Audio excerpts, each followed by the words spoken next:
Jair, boa tarde. Boa tarde, Bernardo. Boa tarde, Felipe. É um prazer estar aqui. É bem verdade que hoje o Jair Marinho faz mais do que dar depoimento, que foi Jair Marinho, que eu fiz pelo futebol e por esses grandes clubes que eu joguei. Boa tarde. Jair, você nasceu em 17 de julho de 1936, em Santo Antônio de Pádua, Rio de Janeiro. Pode nos contar um pouquinho da sua infância? Na verdade, minha infância foi uma infância muito boa, porque meninos, praticava meu futebol de pelada, como todo mundo praticava, mas eu tinha uma meta a fazer como futebol. Porque desde menino eu tinha tendência para jogar futebol. E na minha cidade nasceu o Píndaro, que jogou no Fluminense, lateral direito. Ariosto, que jogou no Botafogo de meia. E mais é Paulo, outros jogadores saíram de lá. Isso teve uma influência grande no Jair Marinho. Com 10 anos eu vim para Niterói, onde é minha cidade, onde eu moro desde os 10 anos. E lá encontrei o Zizinho, que jogou no São Paulo. Foi o precursor dos jogadores mais jovens, veio o Altair e tal. E nós conseguimos fazer de Niterói para todos os meninos jogar futebol, que hoje já não tem. Nem São Paulo, nem Rio, nem Niterói não tem mais. Mas, na verdade, essa foi a meta que eu tracei, a ser jogador de futebol. Eu queria ser jogador de futebol. E eu consegui a minha meta a chegar à seleção brasileira. Seus pais, sua família, como viam o futebol? Minha mãe não entendia muito de futebol, meu pai entendia. Meu pai, ele era músico e dizia para todo mundo, meu filho vai ser jogador de futebol com 10 anos, só mágico, né? Mas ele estava certo quando ele disse que eu ia ser jogador de futebol. Minha mãe ouvia eu jogar futebol, até tem uma graça que ela fazia. Meu filho, fala como tapar o buraco lá, você vai quebrar a perna. Tá meteu no buraco, mamãe. Buraco é um espaço que o dois jogadores deixam na defesa. Ali existe um buraco. Quando o jogador. Ah, porque ele tá falando que tem buraco lá? Não é. Minha mãe não entendia nada de futebol. Meu pai já entendia um pouco. Mas eu tive os irmãos que me levavam para jogar futebol, os pais de amigos. Porque hoje, se você não tiver uma escola de ex-jogador ou pais que gostam de futebol, que tem uma tendência, o jogador hoje você não faz. Eu duvido que ele prove que fez esse jogador. Ele vem nato e você dá uma lapidada nele. E você arruma ele. Eu tive muita experiência com um grande jogador. Eu fiz vários jogadores profissionais, grandes jogadores que estão na Europa. Pelo menos o Elton está no Porto, foi meu aluno lá, um goleiraço. Fui lá buscar ele na Vagem, lá peguei ele, dei uma tratada nele. E o Leonardo, que é o diretor do Milan lá, hoje ele jogou no Milan e tal. E esses jogadores são fantásticos. O Marco jogou no Portugal, jogou no Fluminense. Eu fiz perto de 18 jogadores sem ganhar nada. Porque eu acho que o profissional não tem nada contra quem quiser fácil cobrar aula para jogador de futebol. Sabe por quê? Porque eu quero ser profissional. Se você não conseguir me fazer profissional, eu vou reclamar. Estou pagando. Eu sou contra. Então, por muito custo, há um apoio do governo que me dava esse status para fazer esse tipo de trabalho. Desde garoto você torcia para o Fluminense? Eu sempre torci o Fluminense. Eu sou fluminense. Niterói, Estado do Rio é Fluminense. E a camisa bonita que era do Fluminense, né, rapaz? Uma camisa daquela é muito bacana jogar com ela. E eu passei a ser Fluminense porque todos sabem que nasceu em Niterói, no Estado do Rio, é Papa Goiaba. Papa Goiaba é Fluminense. Desde garoto você queria jogar no Fluminense e queria ser jogador de futebol? Desde garoto. Na verdade, eu tinha influência grande para ser jogador de futebol. Eu tinha uma meta, ser jogador de futebol. As consequências eu não queria medir porque eu acho que é o momento. Depois das coisas acontecendo, vai acontecendo aos poucos, você começa a avaliar o que vai acontecer. Eu fui muito lúcido quando eu fui jogador de futebol profissional. Eu não era jogador profissional, era jogador de clube. Eu joguei no Fluminense 10 anos, nenhum jogador desse faz 10 anos, duvido que faça. Depois o Fluminense me vendeu, deu para o Português de Esporte. Eu fiz um ano magnífico aqui, perdi o título para o Santos lá na Vila, 3-2, meu time era muito bom. Depois o Corinthians me conquistou, trazendo para o Corinthians, dando o Amaro, que ele veio da Itália, e o Lidu, que era o lateral direito. Aí fiquei uma temporada também no Corinthians, mas o Corinthians vamos contar mais tarde, que eu tenho muita agradecimento que o Corinthians fez por mim.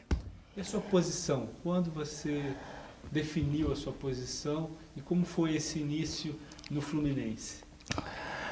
Eu acho que eu fui um jogador moderno, na época, há 50 anos atrás.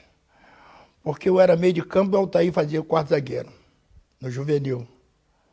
E quando precisou dos dois laterais, fomos abrir para as laterais. A gente fazia o mesmo papel de apoiador de meio de campo.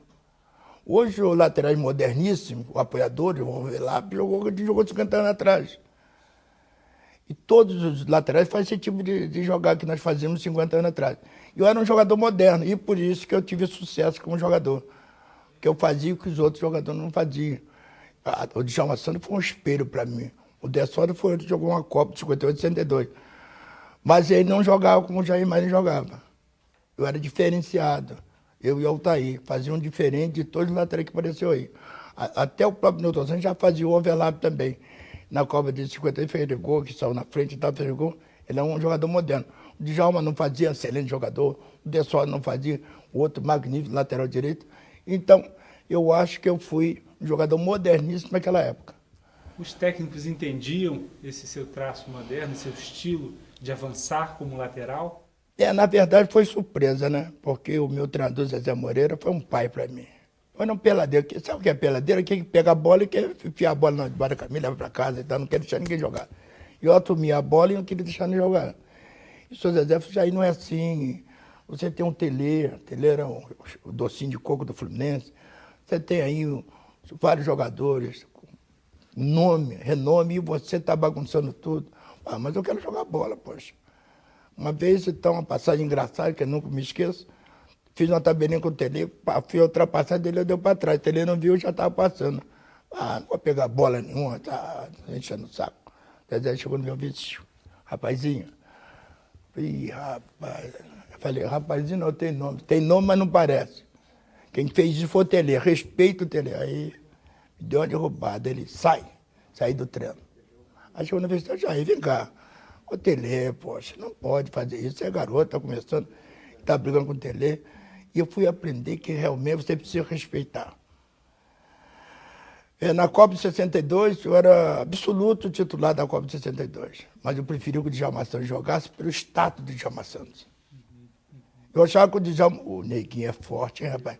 Que ele jogava só 62 e 66 eu jogaria. Ele voltou 66 também. Quer dizer, nós, jogadores de seleção da minha época, a gente respeitava o parceiro. Você vai jogar e vai jogar por mim. Eu não queria jogar no lugar dele porque eu acho que uma coisa em outra ele ia ter uma grande influência, como teve o Djalma Santos na Copa do Mundo de 62 e 58. Hoje é diferente, as coisas mudaram. Eu quero jogar porque eu sou fulano de tal. E por isso que nós estamos nessa decadência de formar seleções novas. E seleção 2014, nós também não vamos ter seleções para isso. Mas, na verdade, havia união de todos. O que você fizer, faz para o meu bem.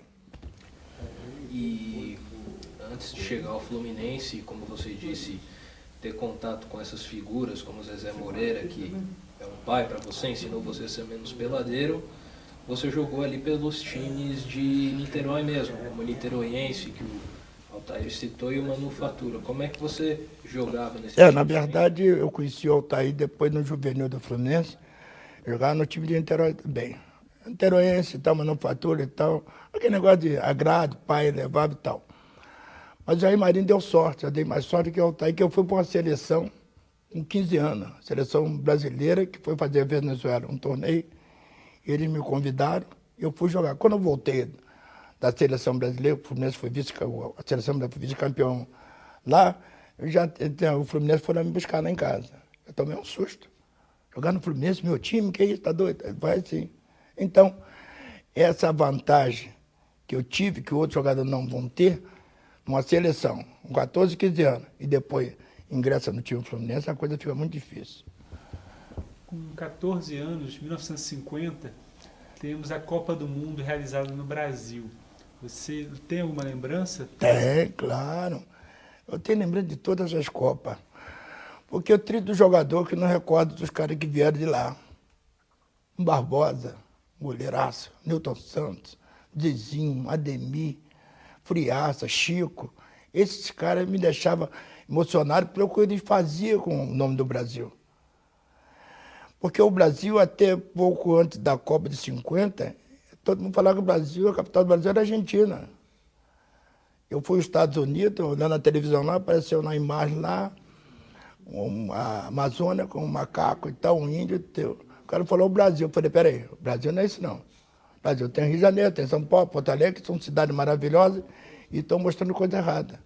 Depois do futebol, quem foi descobrir onde estava o Brasil, o que o Brasil fabricava, essa enormidade de jogadores profissionais que surgiram naquela época ali.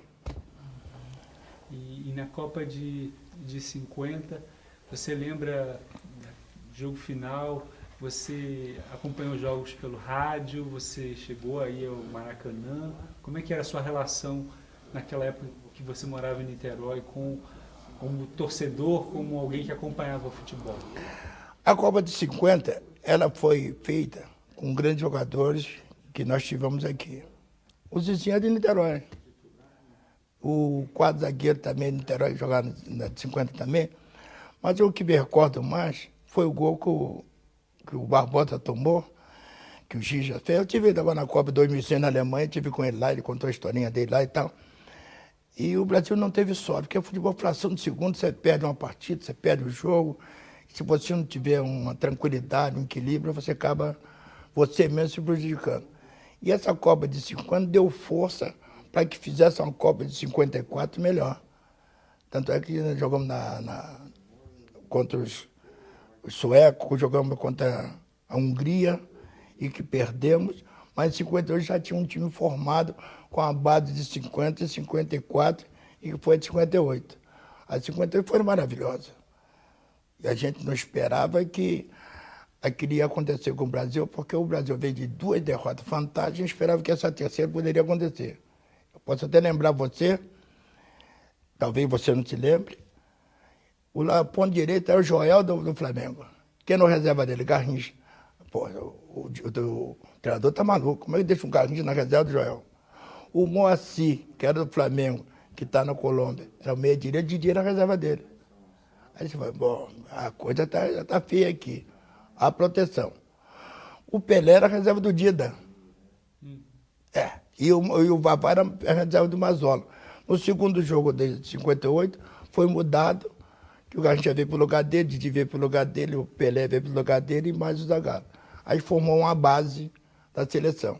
Então daí nós começamos a mostrar ao mundo como se joga futebol. Essa sua chegada ao juvenil do Fluminense em 54, depois que você vai para essa seleção brasileira que participa de um torneio na Venezuela, ela parece ter sido muito importante. Fala um pouco mais sobre a sua época no juvenil do Fluminense, antes ainda de você subir os profissionais. Juvenil é um sonho de todo jogador, todo garoto que quer jogar futebol, quando ele conhece um pouquinho do futebol. Você não pode ser curioso no futebol, que você não vai se dar bem. Você precisa conhecer o futebol e como pratica o futebol. Eu tinha tudo isso aí já guardado, como eu faria se fosse jogador de futebol. Quando for convocado de seleção, eu já era quase um jogador meio profissional, que eu fazia as coisas direito. Trabalhava em cima do mais importante, que é o controle de bola, onde fazia o Zizinho, onde fazia um Ademir, fazia um Ipojucano, um Friaça, um Ademir. Esses jogadores me mostravam muito como jogava futebol. Eu fui aprender na metade, porque era um cara muito observador. Se eu vi você batendo bola, eu falei, pô, que cara bate bola assim? Eu vou tentar. Eu tentava até fazer, não fazia, você faz. Você era o dono do que você fazia bem. Mas eu imitava você, o Didi. O Didi, o Folha Seca, ele me contou que tomou uma sola, quebrou o peito do pé para ele não sair do jogo, mas não enfaixar. E só batia com os 3 dedos de fora. Tanto é que ele metia uma bola de curva, o Vavá ia por aqui, metia por aqui, o Beco daqui, a bola corria, pegava o Vavá na frente.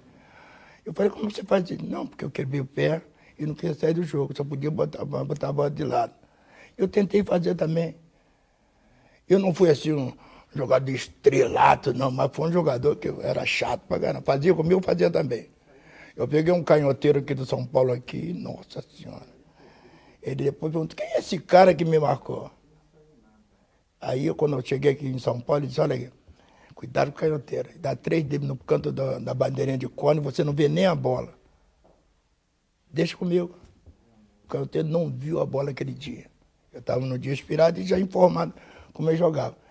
E eu observa muito os caras jogando futebol. Bater bola. Calculista Essa que o Ronaldinho faz, eu fazia isso com as duas pernas. Você, quando te machuca, foi em 64, depois que eu saí, que eu vim para São Paulo, eu tinha fratura na perna direita, começou a usar a esquerda. A direita era boa, a esquerda ficou boa, ficou melhor ainda. Eu podia fazer com as duas. Então melhorei muito meu futebol.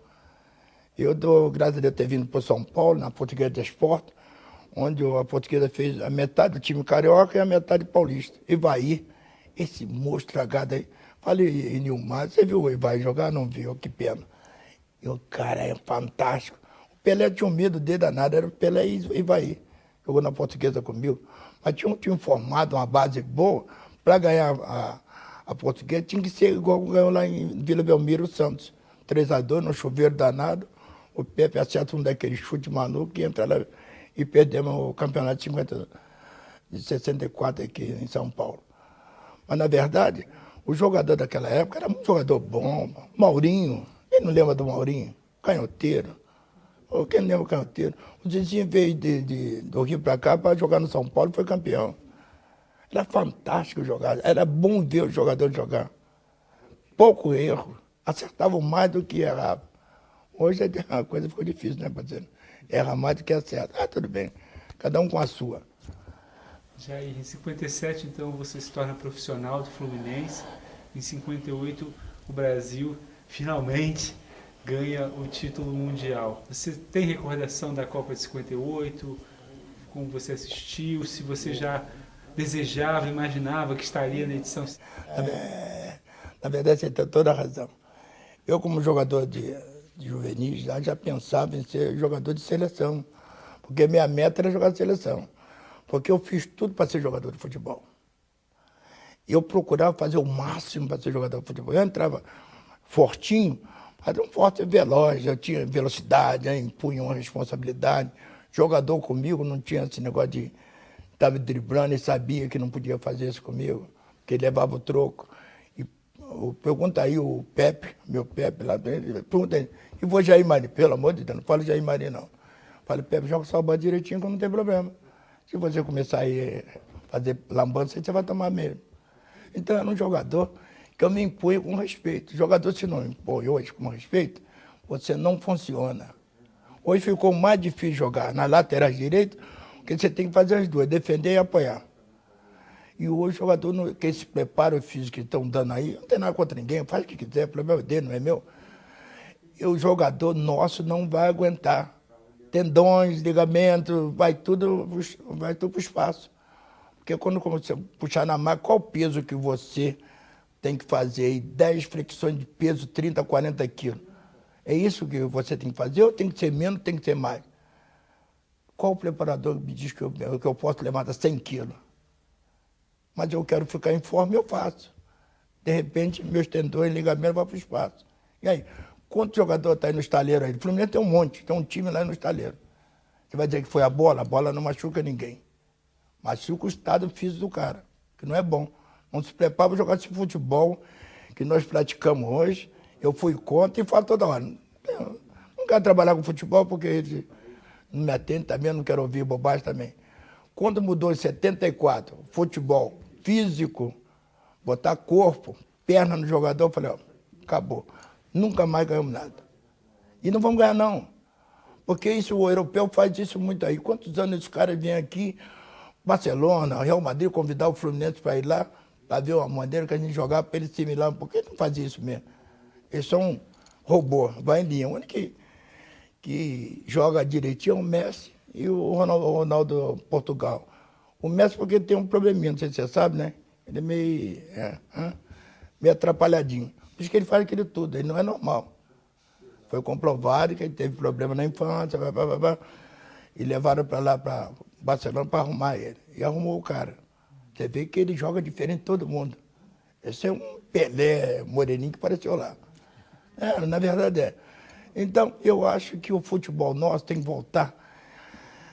Eu me lembro que a gente dava 10 toques na bola e o inimigo não pegava na bola. Faz uma rodinha aí, dá 10 toques, o cara não pega na bola. Por que não voltamos no nosso futebol? Chutar no gol, ameaçava, entrar no lado, tocava a bola. Quantas vezes aconteceu isso? Hoje tem que dar um chutão. Sabe como é que é? Na intermediária. Tem lá um preparador de chutão, Tem um zagueiro desse tamanho, um centroavante de 3 metros. Essa bola salvou, rapaz, para cabeçada, rapaz. Vai ganhar de quem? Os europeus têm 3 metros. Físico para subir e ganhar de qualquer um. Não tem jeito. Ou muda rápido, mas também tem pouco tempo para mudar 2014. Mas tudo bem. Eu acho que não mudar, a gente não tem chance de ser campeão. Na época de juvenil e na sua chegada ao profissional do Fluminense, os treinos eram só bola, né? Fazia 1h30, eu e o Altair fazia 1h30 de bola, treino coletivo, fazendo aquilo que a gente ia fazer no jogo, ia funda, passava, em velocidade, marcava a passada do Valdo, 3 metros na frente, metia a bola, ele chegava, 2 passos e tal, cabeçada, ele alçava o salto e eu metia a bola e ele alcançava a bola.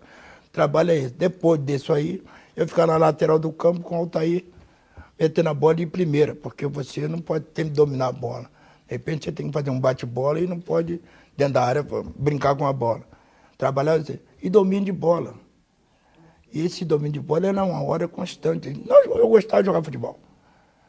Eu não era profissional de futebol, eu gostava de jogar futebol. Eu ia para campo para fazer aquilo que eu gostava mais. Hoje, muito jogador não é profissional e não gosta de bola.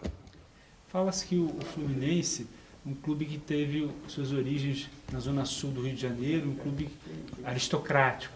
Você sentia, como é que era o ambiente dentro do Fluminense? Você sentia um bom ambiente para receber os jogadores? Olha, na verdade, o Fluminense tem negócio de talco, pó de arroz, essas coisas todas, mas não, nada disso não. Ela tem mais culinária que outra coisa.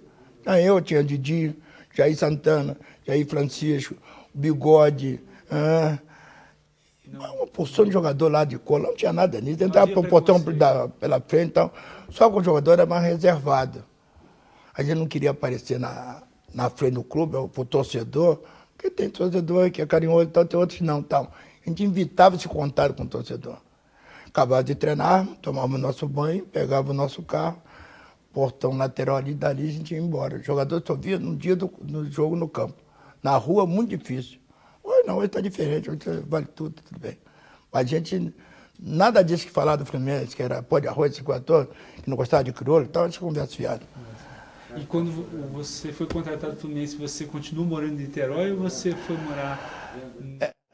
Eu acho que eu tive opinião própria. Eu podia ter morado na Barra, eu podia ter morado em São Paulo, mas eu tenho um lugar que minha raiz, onde eu aprendi a conviver, onde eu posso andar descalço, onde eu posso sentar na calçada, 1, 2 lá, Jair Marinho e tal, não tenho medo de ninguém, também ninguém me prejudica. Agora, se eu fosse morar na Barra, você não conhece a Barra não, né? Então vou contar para você, você tem que mudar um tênis todo dia, vai ficar bonitinho e cheirosinho.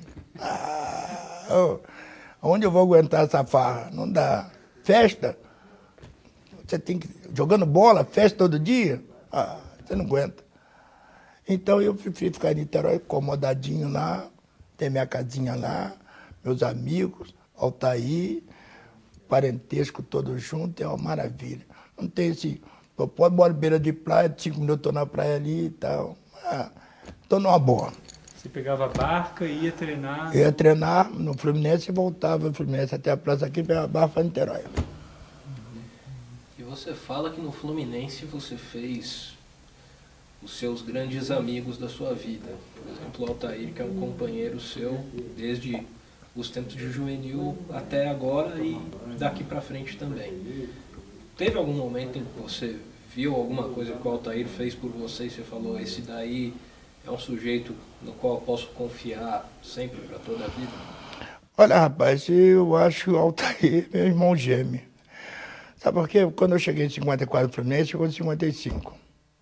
Começamos juvenil, juniores, profissionais. E fomos chegar no título, juvenil, aspirante, profissional, de São Paulo invicto, essas coisas todas. Jogamos na seleção juntos em 61, eu fui titular, porque o Djalma Santos estava machucado e tal. Esse aí eu tiro o chapéu para ele, o resto não. O Carlos Alberto foi meu reserva no Fluminense, o Carlos Alberto foi campeão em 70 e tal. Eu tinha uma sombra boa lá, só que não dava forma para ele. E esse tal de Altair, ele encaixou tanto no Jair Marinho que nós não bebemos. Nós temos uma vantagem, né? Não bebemos, não fazemos farra, nem ficamos noitados também, não gostamos de noitada também. Porque eu tinha uma responsabilidade, amanhã de manhã eu tinha que fazer um bom treino. Eu tinha que jogar bem no domingo. Eu tinha que me cuidar. Então, e essa amizade, ao Altair, acabava do treino, a gente se arrumava e tal, vamos para casa. Ele ia para casa dele, ia para mim, de manhã nós estamos juntos para retorno ao Fluminense. Então, em 59, você é campeão pelo Fluminense. Você já havia se profissionalizado em 57. Como é que era isso? Jogar no Maracanã, com as multidões, você se emocionava? Como é que era o hábito de jogar no estádio do porte do Maracanã? É um jogador muito frio, sabe como é que é? Porque você se enfrenta lá contra o Bom Sucesso, o campo dele, a torcida fica na sua cabeça o tempo todo. Você joga lateral, a arquibancada fica em cima de você, enchendo você o tempo todo. Aquelas palavras gostosinhas, né? E você tem que ter um controle absoluto do que você está fazendo. E no Maracanã, me lembro, 63 e tal, botei 230 mil pagantes no Maracanã. E o Maracanã ficava tão cheio que a gente ficava lá em cima, lá, vendo o jogo lá. Só que o Maracanã tem uma deficiência, você não ouve o torcedor. Aquele zumbido, aquela gritaria, você não ouve lá embaixo, porque é um funil ali. Mas quando você vê o estádio do Maracanã, aquela situação, eu joguei vários jogos ali, quando a seleção do País de Gales jogou lá, tinha gente pra caramba, e a gente fica emocionado. Mas em compensação, quem gosta de jogar o estádio cheio também não gosta de jogar o estádio vazio, não. Falei, pô, o que tá vendo, meu Deus do céu? Vou jogar para quem vê. Então essas coisas aconteceram comigo, e o futebol tem a agradecer ao futebol. Eu tinha uma meta de ser jogador de futebol, o resto, tô nem aí. 59 campeão estadual pelo Fluminense, 60 campeão no torneio Rio-São Paulo. Como é que era a rivalidade entre cariocas e paulistas naquela época? Olha, havia no futebol, porque jogador não. Quando eu vim para São Paulo aqui, me abraçaram aqui, depois o Corinthians ganhou uma grana nas minhas costas aí.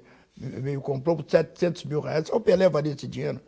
Deu o Amaro, que veio da Itália, meio de campo, e o Lidu, que era o lateral direito. Deu para o Português de Esporte e me convidou para participar do campeonato dele lá em 65, 66 e tal. Mas o Corinthians foi uma surpresa, né? E quando eles gostam de você, eles traem você no braço. Quando não gostam de você, pode abandonar, pode sair, porque não vai se dar bem. Eu caí nos braços do pessoal da torcida do Corinthians. Eles me tratavam com carinho, porque eu gostava de jogar futebol. Eu não era um profissional de futebol, não. Eu gostava de jogar futebol.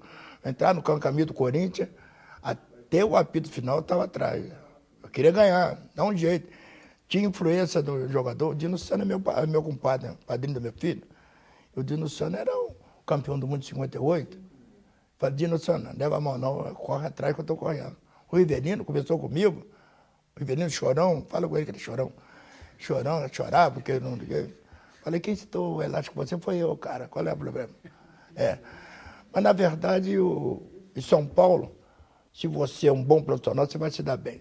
Se é um mau profissional, vai se dar mal. No Rio, esses maus profissionais ainda continuam.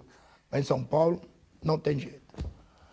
E em 61, a convocação para Tasso Oswaldo Cruz e Taça Bernardo Higgins. Como é que foi essa experiência inicial na seleção brasileira? Rapaz, ser convocado onde tem um Djalma Santos, Pelé, Garrincha, não é fácil, não. Eu olhava para os caras, que barra, hein? Mas aquele negócio, quando tem que acontecer, acontece. O Dessor teve um probleminha, fomos jogar contra os Paraguai lá, tomamos 3-0 no primeiro tempo, ó.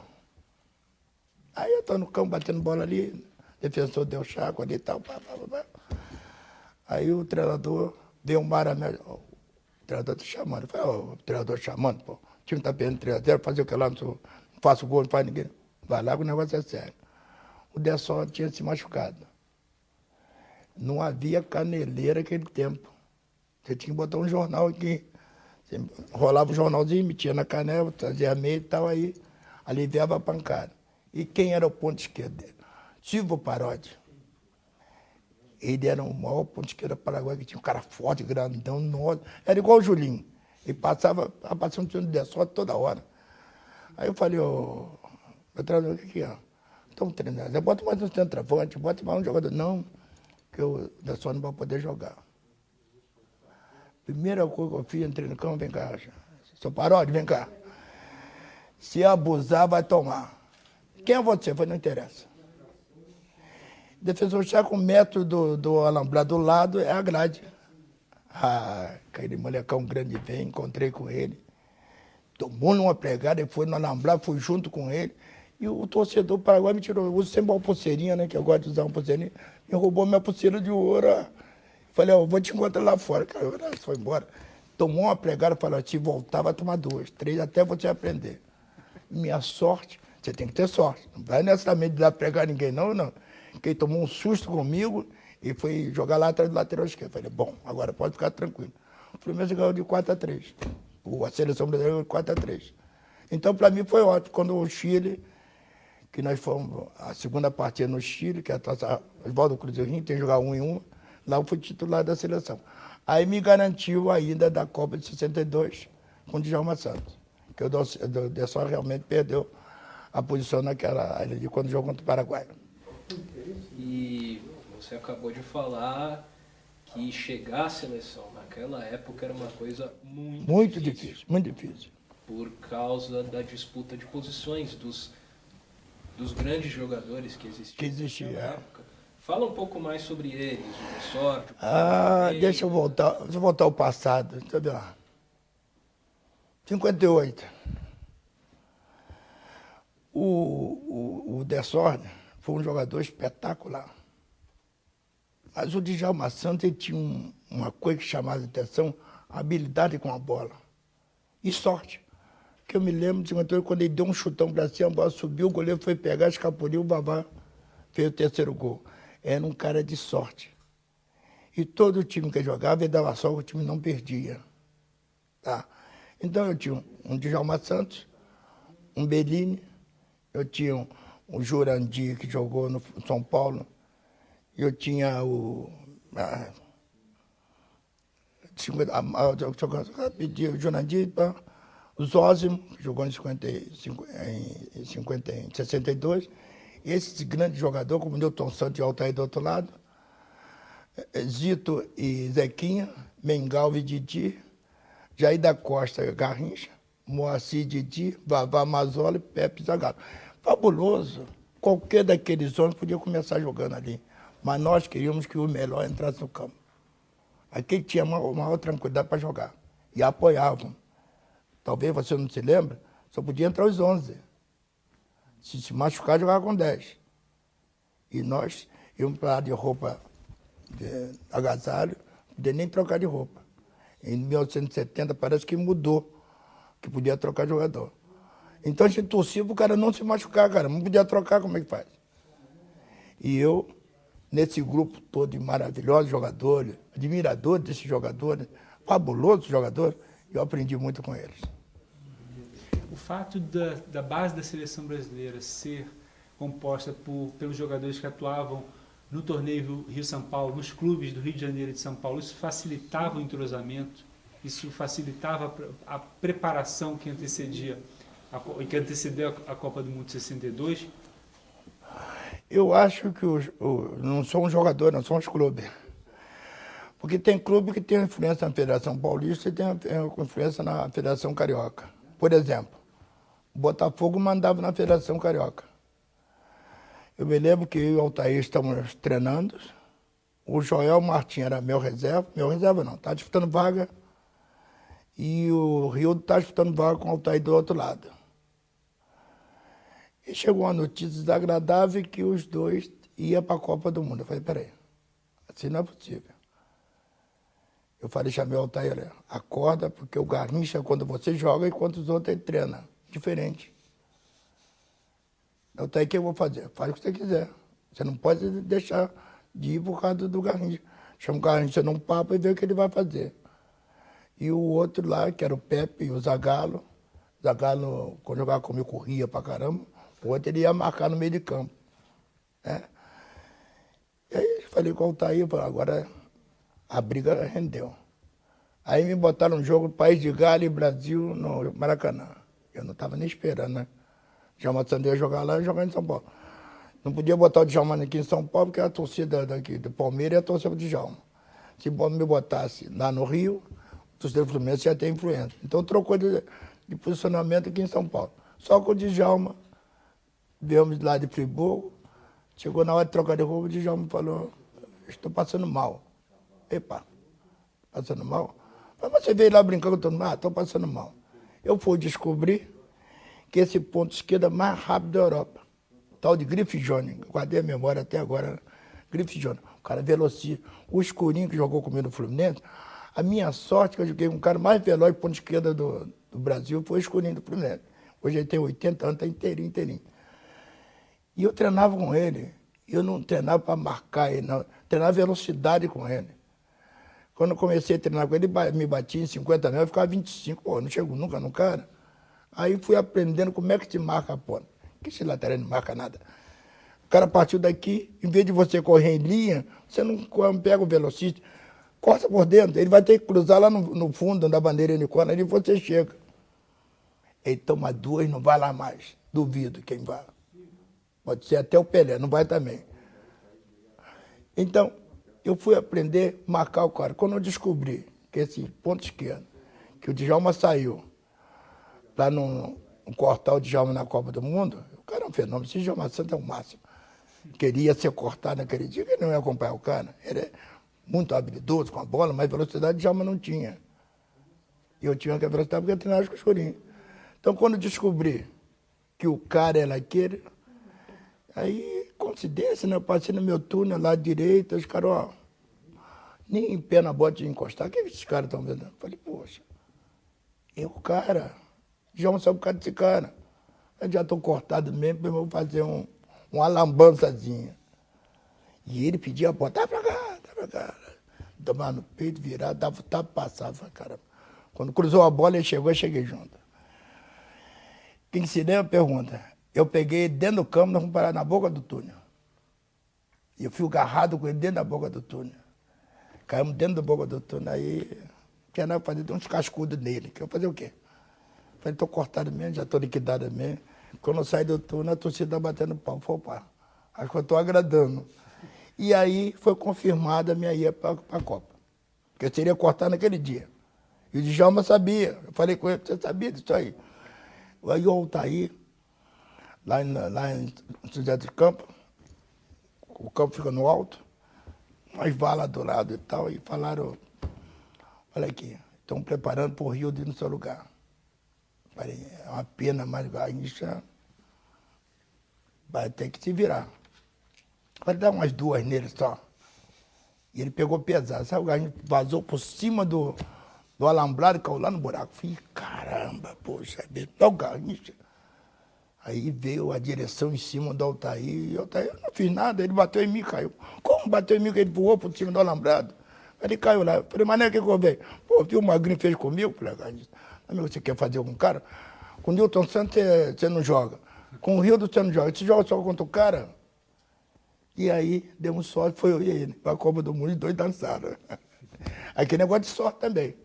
Você precisa observar. Você ver quem joga, quem não joga, qual o lado bom, qual cara, o time é bom, como ele ataca, se vai no fundo, se vai de frente. Eu estou vendo esse time jogar aí, nossa, tá feia a coisa. Mas nós trabalhávamos muito em cima desse lance para ver o que podia tirar proveito disso aí. Mas eu fui muito feliz jogando futebol. O fato da seleção ter sido campeã em 58 influenciou na confiança, na autoconfiança que o grupo tinha na conquista do bicampeonato? Como é que era o ambiente? Como é que foi o ambiente nos preparativos para a ida ao Chile? Havia um respeito, né? Eu tinha um Djalma Santos, tinha um Belinho, tinha um Mauro, tinha um Castilho, tinha um Gilmar, Zózio mais novo, mas a gente tinha um Mauro, a gente tinha o Newton Santos, o Altair mais novo, tinha um Dino, o Zequinha mais novo, mas o Zito era mais velho, o Didi tarimbado, o Jair da Costa mais novo, mas o Garrincha mais velho, o Ponte de Lança, que era o Pelé, o Coutinho, o Pelé e tal, esses caras todos eram conhecidos. Então, eu acho que a preparação desse grupo, de 58 para 62, foi fazer uma base para jogar de 66, que eles não cumpriram também com essa base, que era de 62, para o bicampeonato de 66 na Inglaterra. Ele desmanchou o time todo, levou o Djalma Santos de novo, depois levou o Carlos Alberto no meu lugar e tal, e o time não foi bem. Altair, que era fantástico jogando lateral esquerdo, que Nilton só não foi, botou Altair de 4 zagueiro. Jogou 2 jogos, foi eliminado e acabou por aí. Mas em 62, ninguém prova que a seleção brasileira foi para ganhar e ganhou. A única seleção que foi para a Copa do Mundo, sabendo que ia trazer o caneco, foi em 62. Nós tínhamos confiança em nós mesmos, porque nós éramos unidos. A gente se respeitar e fazia o parceiro jogar. Joga porque eu quero jogar. Se você não estiver bem, deixa que eu entro. E havia uma união total no grupo. E por isso nós ganhamos o bicampeonato com aquela facilidade toda. Você tinha expectativa e esperança de que poderia entrar em alguma partida ou você considerava que a vaga do Djalma Santos Não, era... eu confiava que o Djalma Santos ia jogar o campeonato todo porque nós conversávamos muito. Eu gosto muito de Djalma Santos, você precisa ver ele comigo. Ah, ele deita e rola. E eu falei, vai jogar porque eu estou esperando a minha vaga. E ele sabia quando eu entrei em 66, que eu fiz um bom campeonato, que eu joguei na Taça Rio Oswaldo Cruz, e eu fui um dos caras que eles dizem que eu ganhei a seleção paraguaia porque eu bati em todo mundo, até minha ataque com medo foi lá e fez o gol. 4-3. Eu tinha uma potência boa. Então ele sabia que me desse a vaga eu pegava. Mas eu queria que o Djalma jogasse, porque eu achava que ele é um dos grandes trunfos na lateral direita. Você se lembra dos jogos da primeira fase em 62? Seja a atuação do time em campo 2-0 contra o México, 0-0 contra a Tchecoslováquia e que é considerado um dos jogos mais difíceis, o 2-1 contra a Espanha. Você tem lembrança dessas partidas? A estreia sempre é ruim para grandes seleções, para o time candidato ao título, como a seleção brasileira. Na verdade, nós não jogamos bem as 2 partidas. Nós jogamos bem contra a Espanha, porque eles fizeram o primeiro gol, né? Tomou 1-0 e tal, e aquelas coisas todas. Depois do Pelé ter se machucado, que o Amarildo veio no lugar dele, o time subiu de produção. Porque você começa sem ritmo. Treino é treino e jogo é jogo. Quando o time do Brasil pegou o ritmo depois da Espanha, aí nós estávamos embalados. Nada podia superar, só o futebol inesperado, acontece coisa impossível. Mas a gente estava preparado para o resultado negativo, porque não fomos buscar o positivo. Então essa é considerada a Copa do Garrincha, mas o Amarildo também teve um papel importante nessa virada contra a Espanha. Detalhezinho que talvez ela não tenha muita importância, mas para mim teve uma importância tremenda porque eu marco, como você sabe, o ponto esquerdo. E o Altair marca o ponta direita. Foi invertido o lado porque eu podia machucar o Zagallo ou o Pepe e o Altair podia machucar o Garrincha. Então fomos trocados de lado. O Garrincha fazia aquele trabalho de aproximação, de centro, velocidade, e eu nunca tinha visto o Garrincha jogar tanto. Ele estava fora dele mesmo. Eu comecei a acompanhar o Garrincha, para mim foi bom. Eu era aprendiz, queria aprender como é que marca esse cara. Aí eu comecei a aprender. Eu já estava acompanhando o Garrincha até o fundo, porque ele partia por aqui, eu já fazia por dentro. Quando ele ia cruzar, encostava nele lá, ele não estava gostando. Aí ele já começou a cortar para dentro. Aí já ficou complicado, porque ele fazia no fundo, para dentro ele não fazia. Para você ter uma ideia, ele fez gol. Cabeceio, tinha um medo de cabeceada, nada. Ele é pequenininho, né? Cabeçudinho. Fez gol de falta. Pega o vídeo, você vai ver. Rolando a bola, ele entrou e fez o gol. Fez gol tudo quanto é jeito. Garrincha, para mim, me deu aquela Copa de 62. O trabalho que nós tínhamos, foi trabalho para ele fazer aqui? Não. Foi um trabalho para forçar o Garrincha a fazer coisas diferentes. E eu aprendi com ele a marcar um cara em grande velocidade. E o cara é driblador.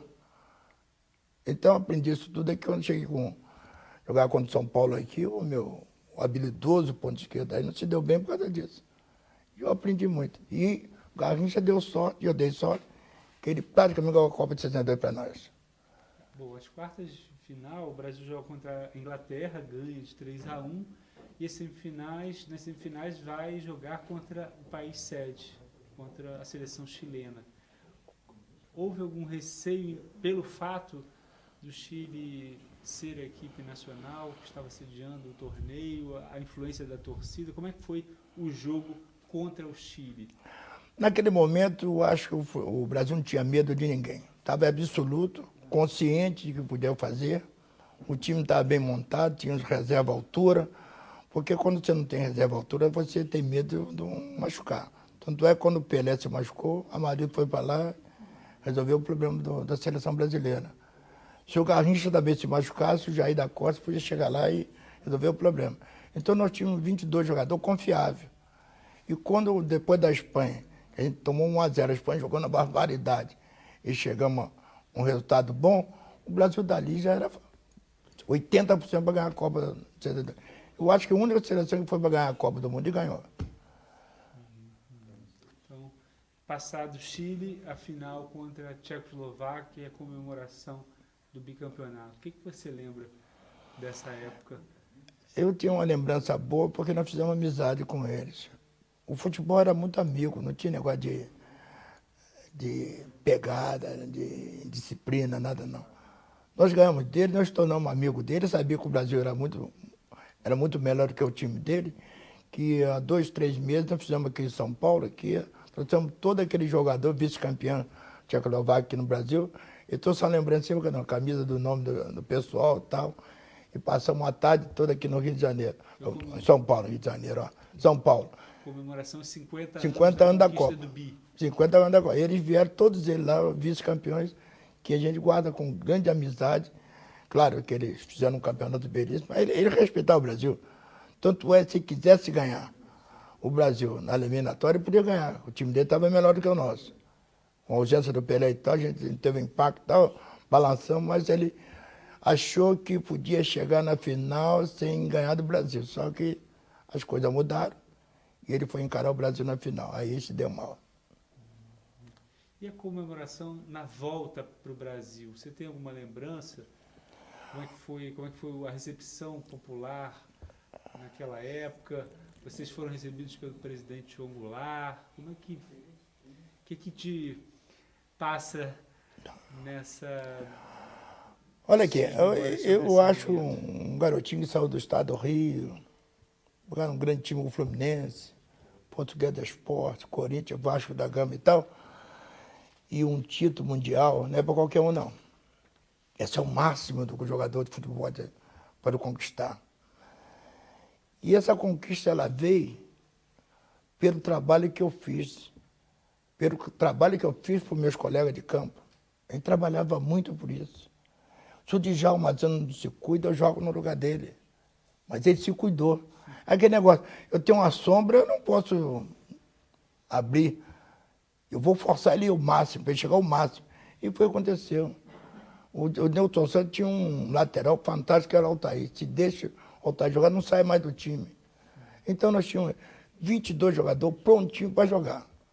E quando chegamos no Brasil, sei lá, coisa de louco, sei lá. O que passa na sua cabeça, campeão do mundo? Porque o jogador que não chegou campeão do mundo, não chegou a nada.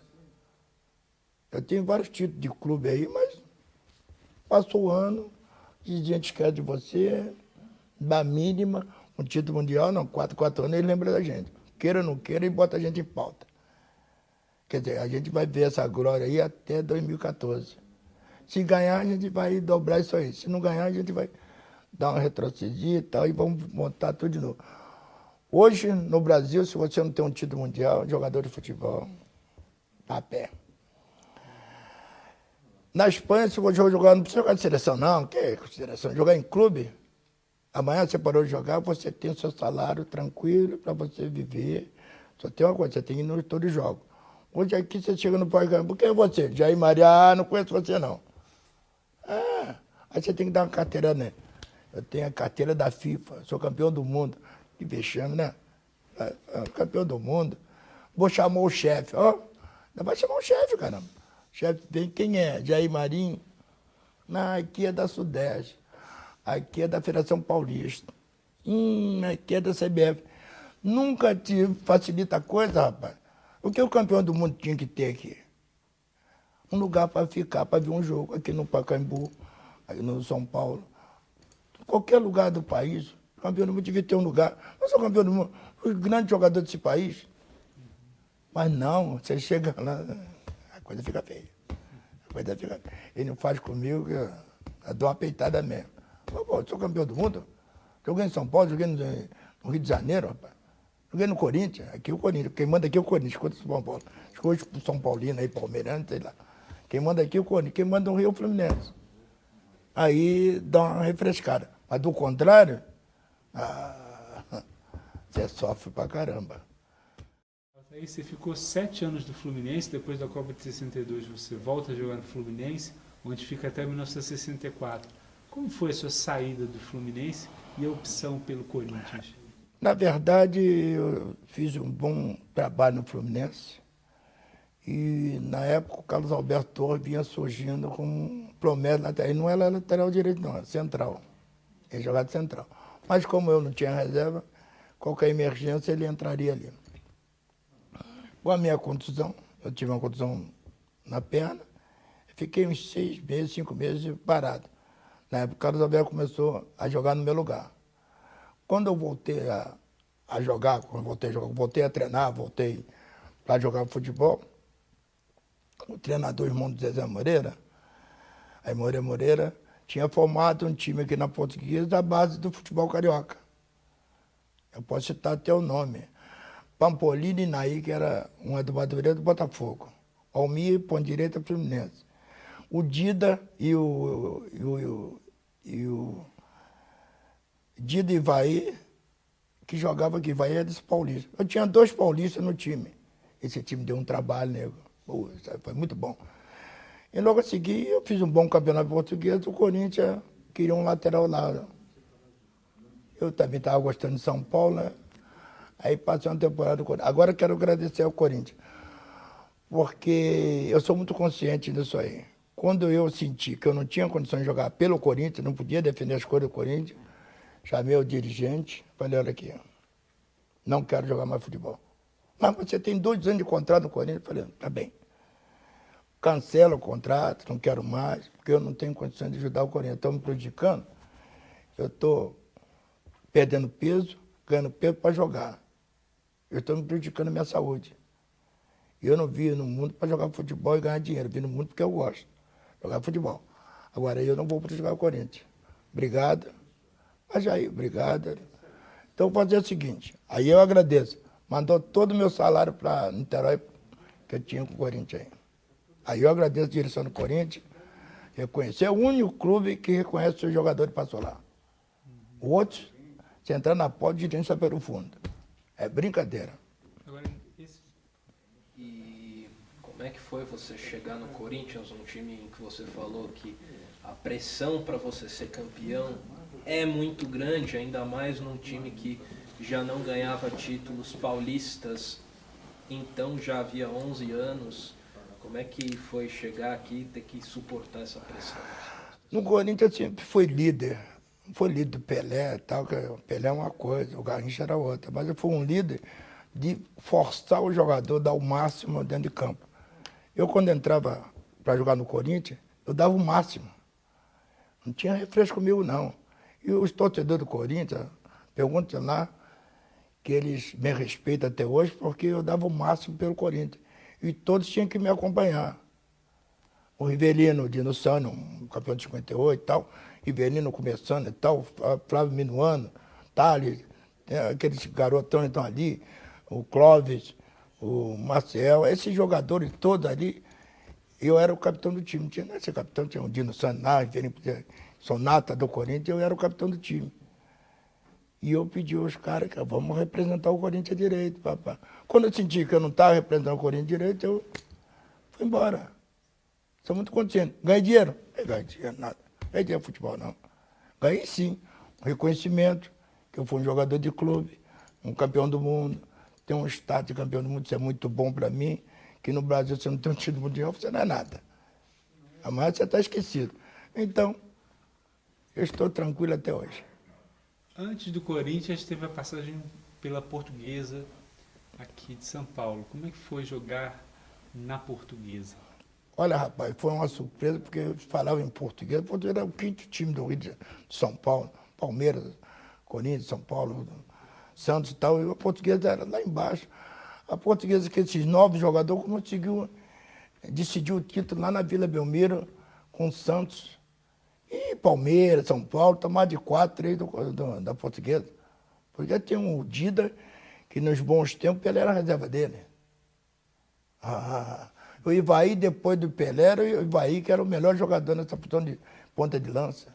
Tinha o Henrique Flávio, que era centroavante e goleador. Você vê que tinha um timaço, meio de campo tinha o Naí e o Pampolim jogavam no São Paulo.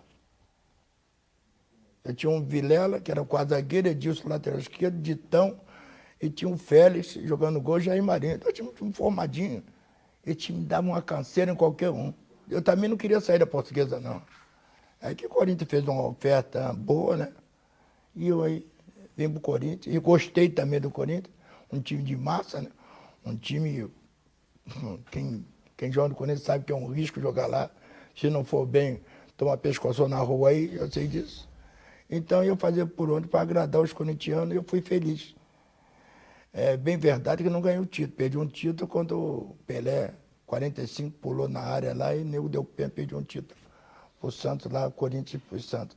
Mas na verdade eu fiz um bom trabalho aqui em São Paulo, fiz amigos, essa rapaziada toda aí, que jogou na minha época aí, que não jogou, são todos meus amigos. E a Portuguesa tanto tinha um bom time que alguns companheiros seus de Portuguesa vieram para o Corinthians também, né? Como Ditão, Nair. Não, mas o intermédio já é Marinho. Porque eu indiquei o Ditão, zagueiro central, porque tinha o Clóvis e o Galhardo. Depois o Galhardo foi pro Fluminense, foi o Rivelino e foi o Flávio Minuano, que foi pro Fluminense. Então eu indiquei a direção que tinha um jogador fabuloso como o Ditão. Então foi o maior zagueiro que eu vi jogar aí. Pô, barbaridade. Ele saía de trás da área jogando. E tinha um Edson Cegonha, né? E tinha uma defesa muito boa, muito segura. Nós tínhamos o Dino Sanders e o Rivelino fazia, e o Luizinho fazia o terceiro homem no meio de campo.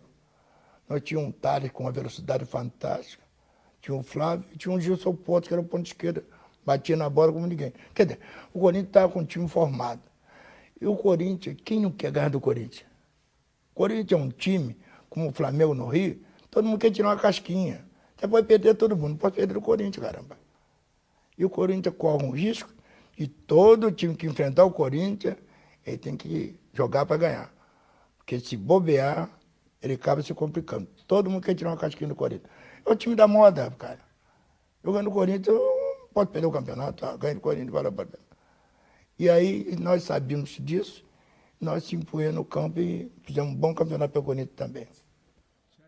Nessa época, os clubes costumavam fazer excursões na Europa, circulavam pela América Latina. Você tem recordação disso, quer seja no Fluminense, na Portuguesa ou no Corinthians? Eu vou falar do Norte e Nordeste. Porque o futebol chegava até no Ceará ali, dali para lá não tinha mais nada. O Fluminense foi propulsor de andar por todo o Brasil fazendo futebol. Aí um coronel convidou o time do Brasil, do Fluminense, para jogar lá. Tinha que atravessar uma pinguela, uma tábua num riacho, não tinha cerca, não tinha nada. E o time completo do Fluminense, o Castilho, aquela turma toda. E o time lá dele, lá da rota dele lá. Aí solta a bola. Aí a gente, com peninha dos caras e tal, daqui a pouco uma correria. Aí o cara fez. Pegou uma jiboia daqui, jogou nas costas do Castilho, que troço grande, rapaz. E a bicho no meio do campo enorme. Eu falei, não dá. Saiu todo mundo correndo para um lado. E nego, pô, jogou uma cobra, rapaz. Como é que pode, rapaz? E essa é a lembrança que eu tenho do Norte e Nordeste. Agora eu vou pôr. Eu queria filme de faroeste. México, Estados Unidos, é legal, não é não? Eu ia para o cinema, ficava lá, entrava às 6, saía meia-noite, até acabar. Eu cochilava lá dentro para ver o filme. E aquele filme de faroeste me empolgava, os cavaleiros, tiro em velocidade. Eu falei, tem que conhecer os Estados Unidos. E pintou. Eu fui no Central Park, que fica no centro de Nova York.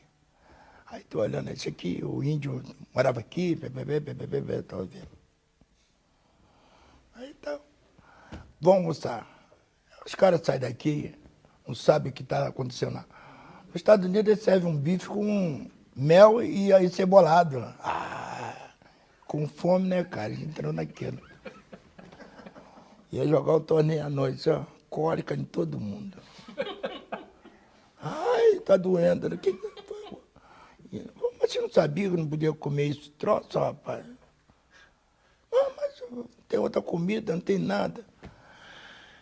E aí tomou um pau do time lá, jogamos no beisebol. E lá tinha um morrinho que o cara dá aquela tacada, né? O cara trepava naquele morro ali pra jogar bola. Eu falei, ah, peraí, esse cara é brincadeira, o cara corria em volta. Eu falei, peraí, isso não é futebol não, meu Deus. Aí fui pro México. Falei, ah, México, puta merda. Adoro mexicano, que é chapelão, né? Mariachi e tal. Fui lá. O estado do México fica numa altura de 2.000, 3.000 lá. Quando você respira, né, você bota sangue pelo nariz. Você começa a vazar sangue. Que raio é esse, rapaz? Sangue. Olha isso. Tem que trazer a bombinha, tem que ter uma bombinha do lado para você injetar, para você pegar um ar. Falei, México. Me decepcionei com o México. Tanto aquele negócio de mexicano e tal. Estados Unidos, aquela porcaria lá. Aí fui ao Egito, né? É aquele malandrão ali. Aí eu falo um pouquinho inglês, né? Ramalto em dólar, cara, $5 para andar no camelo dele lá. Falei, deixa eu montar nessa porcaria aí. O camelo tinha uma corcova só, olha só. Quando tem duas, você engancha aqui, você agarra aqui e fica pendurando. Corcova só. Aí entrei aqui, fui. O cara puxa aqui, tá, eu tô lá. Dei mais $5, me dá o turbante aí, essa porcaria aí, botei aqui e tal. Aí foi visitar a tumba lá do homem lá, do faraó lá. Aí eu passei por aqui, passou. Quando chegou, passou em frente ao time do Fluminense. Não sou bobo.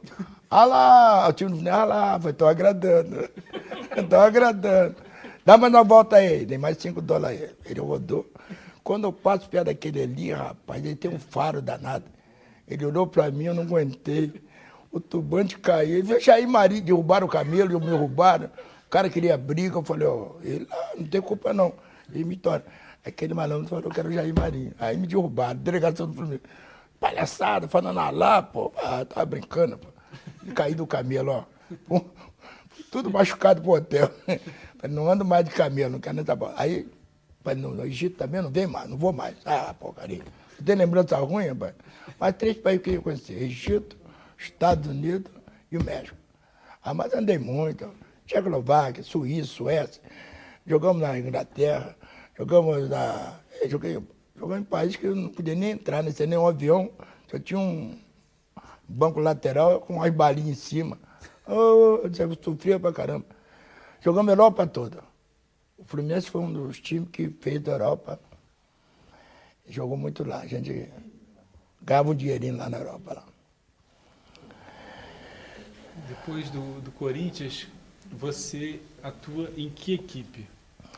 Depois do Corinthians, eu pedi ao Corinthians que me liberasse para me jogar uma temporada no Vasco da Gama.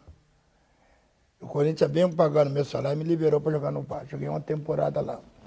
Só que a minha defesa era maluca, né? Jair Marinho, Brito Fontana e Aldair. Aldair era um garoto clássico, lateral esquerdo e tal, muito habilidoso. O Fontana e o Brito, você já conhece, né? Nossa Senhora. Ele deixa eu dar uma cabeçadinha, que eu faço não, rapaz. Dá uma cabeçadinha que eu derrubo ele. Não é assim não, rapaz. E os dois eram danados. Falei, não podemos ganhar nada, a gente faz muito pênalti, cara. Você não quer respeitar o cara, deixa eu dar uma cabeçada nele. Para com isso. Eu joguei uma temporada lá. Eu sou Gentil, era meu treinador. O cara jogou na seleção, ele falou, meu cobrinha, tá na hora de levantar. Eu sou Gentil, tá cedo demais. Levanta, tá na hora do café. Aí tinha um plantão de dia no Vasco. Um livro grande, você tinha que chegar, Jair Marinho, 8 horas, fulano de tal, 17 horas. Eu esqueci, eu fui dormir. E Maeli, meu cobrinha. Poxa, gente, o que houve? Levanta, tem alguma coisa errada. O que tem errado? Adormecido, é isso mesmo. Cadê o livro de ponto? Sei que tá, nossa, gente, tá lá na mesa lá. Vamos lá. Levantei, fui lá. O livro não tinha, ninguém assinou nada, ó. Aí ele vai lá no quadro e escreve lá. Diabo tá solto em forma de gente. Ah, vou fazer um troço desse, gente. Vai lá que você errou. Meu treinador é assim. Diabo tá solto em forma de gente. Convivi com esses caras todos, pô. É mole. Gentil Cardoso. Gentil Cardoso. Esse era fantástico. O cara jogou na seleção, é todo um carinho danado. O cara não jogou na seleção, nossa. Eu cobria, levanta na hora futebol. Mas foi muito bom. E em seguida o Vasco. Você vai para onde? O Vasco eu fiz um ano muito bem lá e queria parar também, porque eu tinha uma tendência para engordar, era fantástico. Eu jogava com 73 quilos no domingo, quinta-feira eu estava com 78. Que raio! Também comia um boi, né? Eu comia o que parecesse, fome danada, porque eu fazia filezinho de frango na chapa, um caldinho de feijão, um caldinho de laranja e tal, que era porcaria para você não engordar. Aí quando eu fui pro Fluminense, eu comecei a engordar desse jeito, aí fiz um regime no Vasco. Aí falei, não quero jogar mais não. Aí o Campo Grande reuniu todos os ex-jogadores e botou no Campo Grande. Aí vem pra cá ajudar, cara. Também não recebi nada, joguei uma temporada lá. Mas praticamente eu encerrei mesmo com o Corinthians. Meu documento tá tudo com o Corinthians. Ninguém levou, que não me vendeu nem nada e me pagou caro por mim, né? Então você encerra a carreira pelo Campo Grande em 1970. Isto. Então conta um pouquinho essa decisão de terminar e o que você vislumbrou a partir desse momento, 1970, na sua... Eu tive sorte como jogador de futebol e tive sorte como treinador. Só que eu não era treinador profissional, nunca fiz contrato com ninguém, por causa eu acho que o homem não tem que ser mandado. Quando o dirigente de clube começa a mandar, tem um monte aí. Esse do São Paulo tirou um cara da concentração onde estava concentrado, eu acho ridículo fazer isso aí. Eu comecei a trabalhar com jogador mirim e pré-mirim, aonde sai o bom jogador, onde você descobre o bom jogador. Eu tive sorte porque fiz 18 jogador profissional. Você vai legar o dinheiro com ele? Nem um tostão.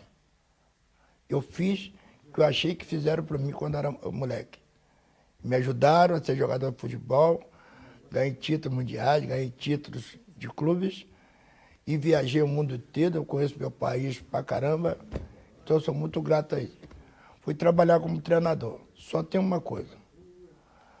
O menino que joga futebol e o menino em si, você não pode dar um período ele, porque ele vai bagunçar. Cara. Eu pegava o menino, dava um lanche de manhã, ele acabava treinando 2 horas comigo, uma de física, outra de bate-bola e tal. 11 horas, 11h30, meio-dia, dava o lanche para ele comer, imediatamente para o colégio. Porque ele não tem folga para passar a noite na rua ou ficar na rua fazendo bobagem. Aí foi um sucesso danado. Eu fiz jogadores como, já citei aqui, Marcão jogou em Portugal, o Elton que está no Porto, está jogando até hoje, o Ratinho que está na França lá. Esse jogador foi feito por mim sem interesse nenhum, só por qualidade. Jogador de futebol, você vê o cara andando, esse vai ser. Se o menino botar a planta do pé no chão, corta e esse não vai jogar. Porque a velocidade é do meio do pé para frente, não é numa chapeada. Você vê o jogador é como pátria, é? Quando... Ah, meu Deus, vai perder tempo com ele. Até pode ser um zagueiro aí, butinudo aí, mas um cara clássico, um cara habilidoso, um cara de futebol, muito difícil. Hoje, se eu fosse os clubes, acho que quem faz isso é o Santos. Pode estar enganado, até estou cometendo erro. Pegar todos esses jogadores, que foram jogadores habilidosos, botavam um centro esportivo para esses caras trabalharem. Só assim dá resultado. Agora, você tem que ir no norte buscar o menino, você tem que ir no sul buscar o menino, por que não faz em casa? É muito mais barato. Você não faz. Hoje nós temos um centro esportivo lá, que aquele Soltair Gomes de Figueiredo lá, trabalhou lá 5, 6, 7 anos lá. E trabalhou no time principal do Fluminense. Eu fui várias vezes lá ajudar ele lá, 80 caras para jogar. Mandado por diretor e amigos. Geralmente, quando esse menino chega para treinar lá, não tem condições nenhuma. Porque em Xerém, sabe em Xerém? Você perde até o rumo. Você não tem condições de levar o menino para lá para treinar 8 horas da manhã, você tem que sair 5 horas da manhã de casa. Para 8 horas estar lá. Eu vou ajudar ele várias vezes lá. É difícil pra caramba. Como a mãe que vai levantar 4 horas para dar café ao menino para ir jogar bola? Hoje o futebol é uma profissão, antigamente não era. As mães não deixavam, não. Porque você não tinha certeza que você ia jogar futebol. Quem promete, quem diz que você vai ser jogador de futebol? Ninguém. Me aponta onde? Você vai ser jogador de futebol. Pronto, aponta um que fala isso aí. Nem o Pelé. Nem o Pelé pode afirmar que esse menino que está na mão dele vai hoje, vai jogar futebol. Ele vai ver o biotipo do cara, a velocidade que ele impõe, o domínio de bola, o raciocínio e cabeça boa. Aí pode fazer uma avaliação. Mas de estalo, duvido. Aí eu sou a favor que os grandes clubes estão aí, bota um centro esportivo aí, pega todo esse jogador que passou lá, que deixou o nome dele gravado lá, que faça escola de futebol para o próprio clube. Como está gastando milhões com jogador aí, cara? Você pega nessa base aí, jogador 2 aí, lá no time de cima aí, você arranja uma grana. Hoje fica difícil você fazer jogador, porque o clube não interessa. O clube acha melhor fazer trança. Troca ali, troca aqui, pega um ali, e não fica. Tem jogador hoje que não é do passado, não. Porque os jogadores são profissionais. Você paga, eu jogo. Se não pagar, não jogo. Estou com dodói, estou doendo. Qual médico que diz que eu estou com dor, não estou com dor na perna? Fala, meu joelho não está bom, não. Médico, bota gelo aí. Vai. O que você tem? Estou com o joelho machucado, não estou aguentando. E o médico vai falar que eu não estou com o joelho machucado? Ninguém fala. Como é que você vai provar que eu estou com o joelho que eu não estou doendo? E acontece muito com muitos profissionais aí. Nossa. Muitos profissionais estão tirando esse partido aí. Ele não quer viajar 3, 4 horas para jogar, quer ficar em São Paulo. Não quer viajar um jogo difícil, quer ficar aqui no Rio. E assim está acontecendo. No meu tempo, eu tive uma contusão no tornozelo, mandei enfaixar, bota a faixa aqui, bota aí, botei na chuteira, ele acomodou e vou pro jogo. Hoje, se você tiver um arranhãozinho, você não entra no jogo mais. Então, acabou o profissional. Acabou o jogador de futebol. Hoje os caras são profissionais.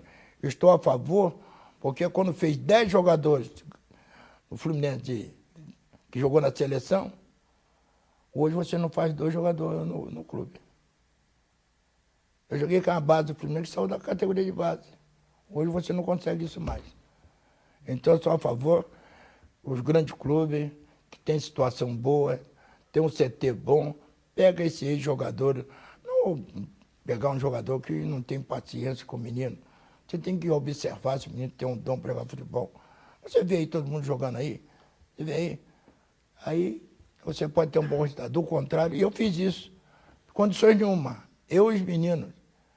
Mas eu trabalhava em cima, até menino com problema físico, problema mental, eu trabalhava nele para ele se enturmar com outras pessoas.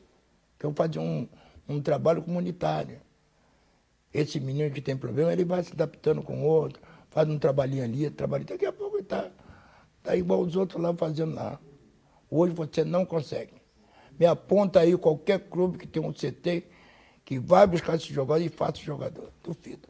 Já traz prontinho lá do norte, lá do sul, que tem uma habilidadezinha e tal, arruma aqui e tal. Nem posicionamento você arranja pro garoto. Porque você tem que conhecer o futebol. Esse ratinho, Leonardo, chegou lá na minha mão de ponta esquerda. Bata lá. Falei, escuta, você joga de quê? Ponta esquerda. Joga de ponta esquerda. Quem falou? Ah, foi meu treinador lá, tá bem. Vem lá de lateral, quer dar uma olhadinha. Uma semana estava jogando no Flamengo. Aquele cara, se eu tiver a oportunidade de encontrar com ele, pode perguntar ele que eu estou falando com você.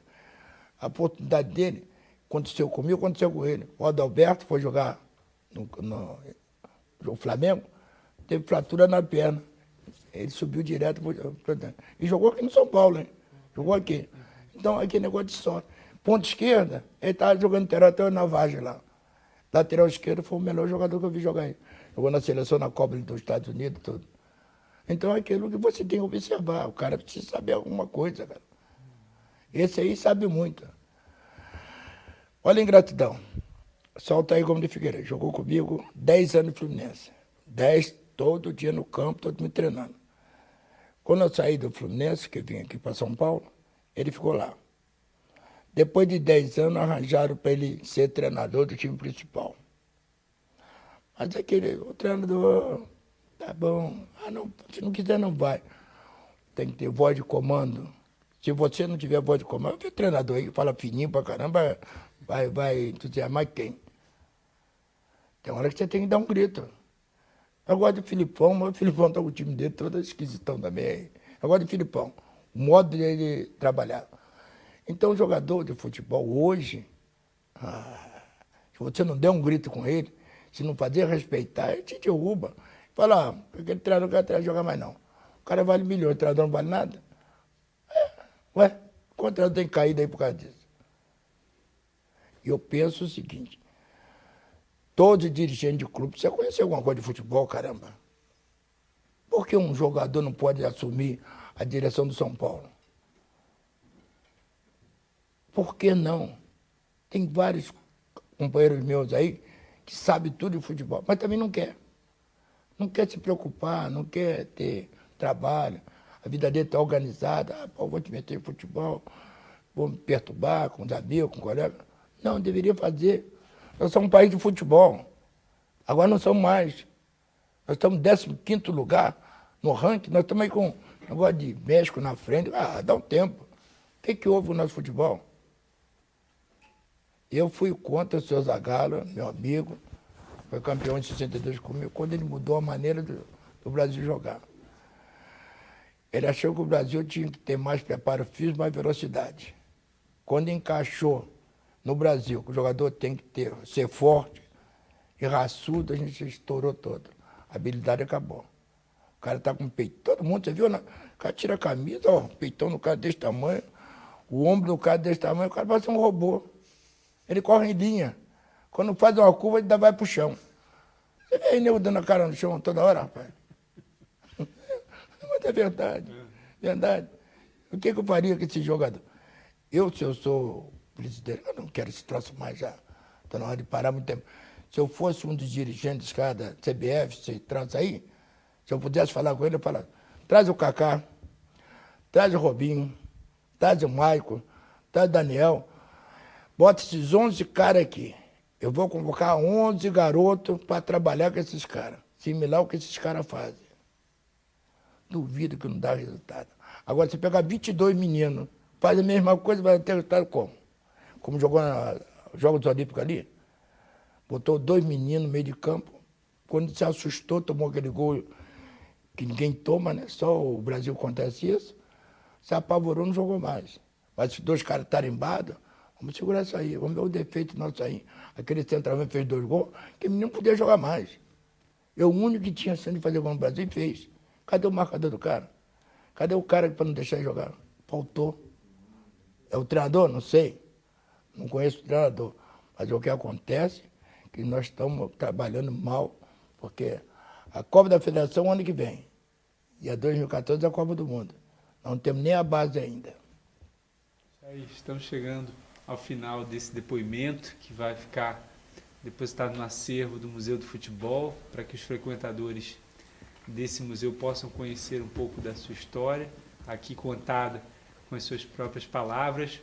Nós gostaríamos de agradecer imensamente pela sua participação nessa tarde de hoje. Muito obrigado. Eu acho que você tem que fazer mais um pouquinho, porque tem muitos jogadores para contar a história dele. Aconteceu com ele, que aconteceu dentro do futebol. Vai ser útil para todo mundo. Porque normalmente o jogador profissional não conta a história dele. Ele fica naquela reserva e tal, E quem ainda está no clube ainda nem fala, né? Está recebendo, não vai falar do clube dele? Não vai falar, claro. Mas eu acho que você fez um grande trabalho, espero que dê resultado e que alguém possa ouvir esse depoimento e se quiser seguir para que nós tornamos campeão do mundo mais uma vez, que siga o exemplo. Se eu sou treinador, que não quero, pelo amor de Deus, não quero não. Quero não. É um desgaste físico, é tremendo. Todo mundo me olhando e eu com medo de todo mundo. Quer dizer, é isso aí. Não, treinador de seleção é. Mas eu tinha consciência de pegar Kaká, Maicon, Daniel, Robinho, essa cambada toda. Nós temos 32 jogadores na Europa, rapaz. Eu pegar esses 32, vem cá, caixote esses caras, tá aí pro Rio. Não é. Vamos ver aí. Entra no campo. Serve, se não serve, se não serve. Meu modelo, se não é. Mas nós não fazemos isso. Nós temos preferência para jogar uma bolinha de 2 toques, 3 toques. Cadê o velocista? Cadê o habilidoso? Cadê o cara macho? A responsabilidade, olha aqui, tem que parar aquele cara. Eu vou lá, esse é o problema. O que eu fazia sempre.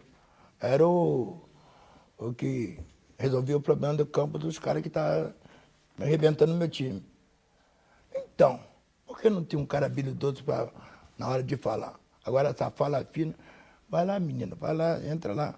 Não cruza assim não, cruza mais lá. O cara não quer nem ouvir o cara.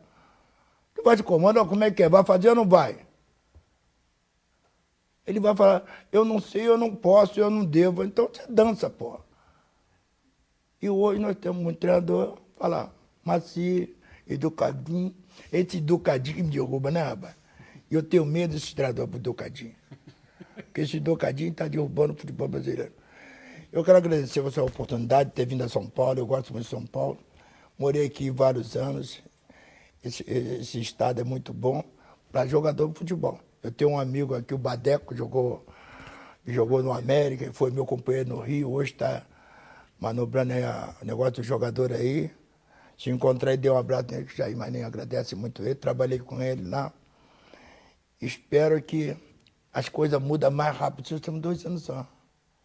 E é muito curtinho, né? Não? Espero que as coisas dêem certo. Obrigado por tudo, meu amigo, estar aqui. Nós que agradecemos. Tá legal.